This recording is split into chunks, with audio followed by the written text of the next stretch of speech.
everyone, it's An here for another segment of An's Morning Word. For today's topic, we are discussing making time for things you want to make time for. And this topic came up because as I was running around this weekend handling my first pop-up opportunity, I realized that I wouldn't be where I was if I continued to say, oh, I'm too busy to do this, So just to start off, originally, before I started Nubian.Crowns, I honestly thought that starting a business was just way too time consuming, and I felt like I didn't have the time.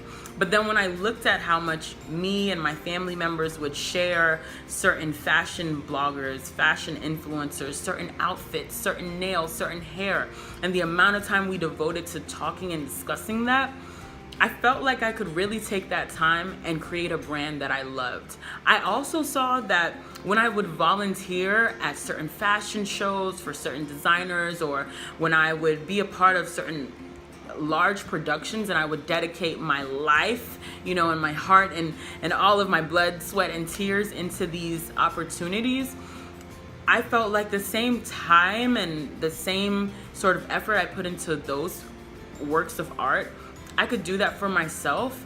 And if I went as hard as I did for all of those things, then I felt like my business would truly be magical. And I'm in the very beginning stages of that now, and I'm just so amazed at how far I've come because I've made time for this. I also found that not only in reference to my business, but also making time for my family, my friends, my relationship. You're going through everything, you're working, you're going to school, and you get so caught up, time is just passing by, and there's a lot of people that you care and that you value.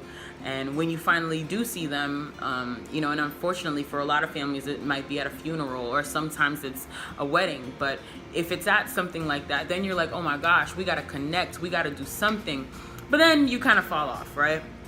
But in essence, I think personally how I'm going to be better is every time I speak to a family member, especially we just had our family reunion recently, and beyond me just saying, yo, we got to do something, I put a date on it. Because that is me making time for it. Regardless of everything that I'm doing, if I treat that date like I would for a Beyonce concert, a Yeezy release, or what have you, I am going to be there, and I'm going to dedicate my time, my phone call, my dinner, whatever we are doing together, I'm going to dedicate that to you because I value you as a family member, a friend, or what have you, So life is life, and we are always super busy, and we have a lot of things that are always coming at us, but you will always make time for those important things. You will always prioritize those important life moments, and you have to sit back and figure out how you can lay these things out to make sure that you're not only fulfilling yourself, but you are also fulfilling that spiritual aspect of your growth, whether it's for your business, whether it's for your family, or whatever, your friendships, your sisterhood. So make sure you subscribe to my channel. See you tomorrow. I do this every day. This is my daily vlog piece, just a conversation with the community. If you guys have anything that you would like to talk about, or any sort of topics related to this one, make sure you comment below. See you tomorrow.